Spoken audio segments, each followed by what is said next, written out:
संत पतरस ने यीशु से पूछा कि वह यह दृष्टांत केवल चेलों के लिए कह रहा है या अविश्वासी लोगों के लिए भी। यीशु ने संत पतरस के प्रश्न का सीधा उत्तर नहीं दिया।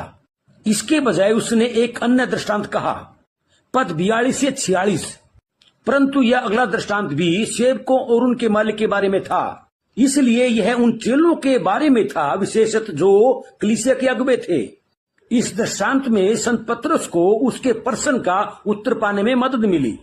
चौकस रहने से संबंधित पहला दृष्टांत जिसके बारे में संत पतरस ने प्रश्न पूछा, विश्वासी चेलों के लिए था, अविश्वासी लोगों के लिए नहीं था।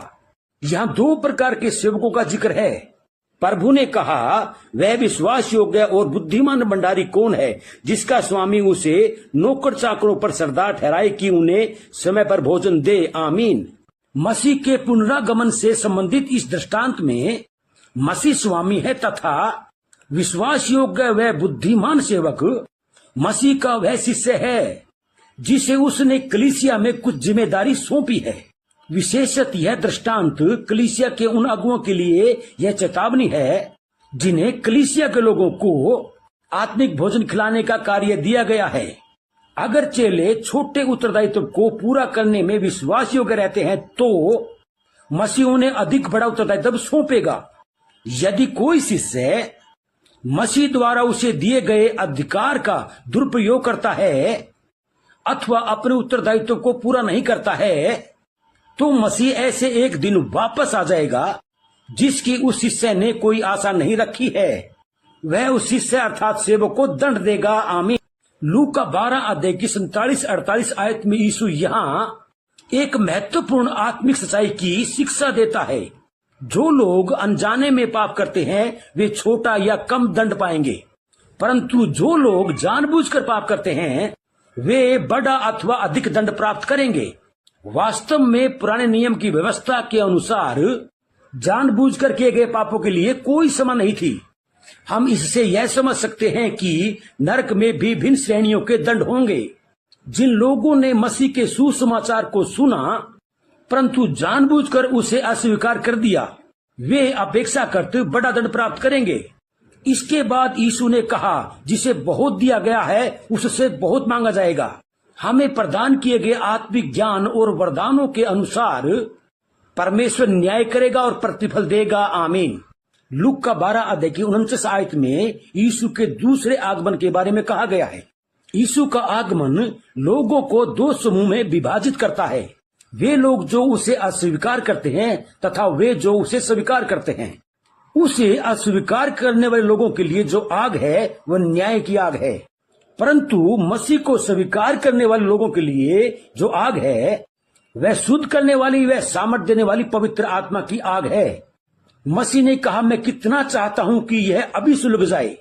उसकी इच्छा थी कि सुसमाचार आग की तरह फैल जाए।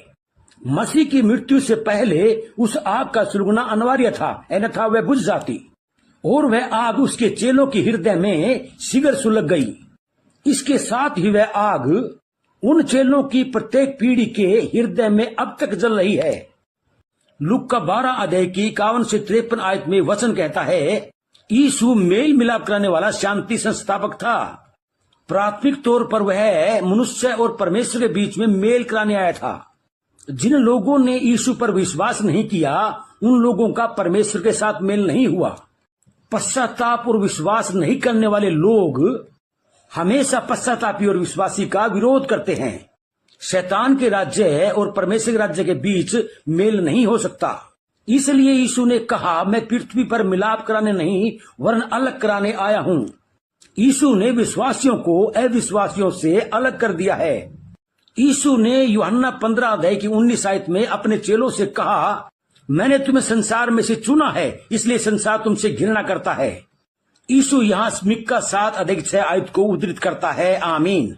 लूका 12 अध्याय की 56 आयत में यीशु ने समय के लक्षण के बारे में कहा, हे कपटियों, तुम धरती और आकाश के रूप रंग में भेद कर सकते हो परंतु इस युग के विषय में क्यों भेद करना नहीं जानते। आमीन। यीशु ने फरीसियों को स्मरण दिलाया कि वे आकाश को देखकर मौसम की जानकारी दे सकते हैं। संध्या के समय लाल आकाश साफ व अच्छे मौसम का एक चिन्ह था। और सुबह के समय लाल रंग का आकाश खराब मौसम का एक चिन्ह था। यदि फरीसी लोग आने वाले मौसम के इन चिन्हों की व्याख्या कर सकते थे तो वे परमेश्वर के आने वाले राज्य के आत्मिक चिन्हों की व्याख्या क्यों नहीं कर सकते थे? जिनके हृदय खुले और विश्वासी थे उन्हें मसीह ने पहले झूठ से अधिक चिन्ह दिखाए थे कि वह परमेश्वर का पुत्र था।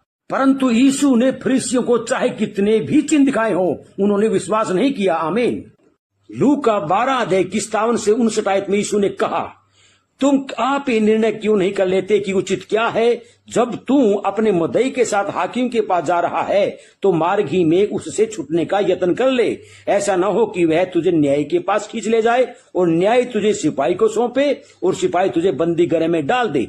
मैं तुमसे कहता हूं कि जब तक तू दमड़ी दमड़ी भर न देगा तब तक वहां से छूटने न पाएगा। आमीन।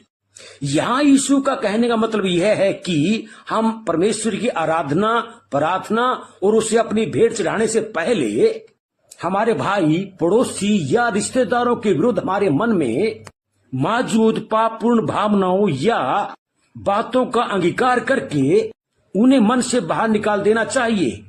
हमारे द्वारा ऐसा करने पर ही परमेश्वर हमारी भेंट को स्वीकार करेगा और हमारी प्रार्थनाओं को सुनेगा। आमीन। प्रभु यीशु मसीह का अनुग्रह, परमेश्वर का प्रेम और पवित्र आत्मा की सहभागिता तुम सब पर होती रहे। आमीन।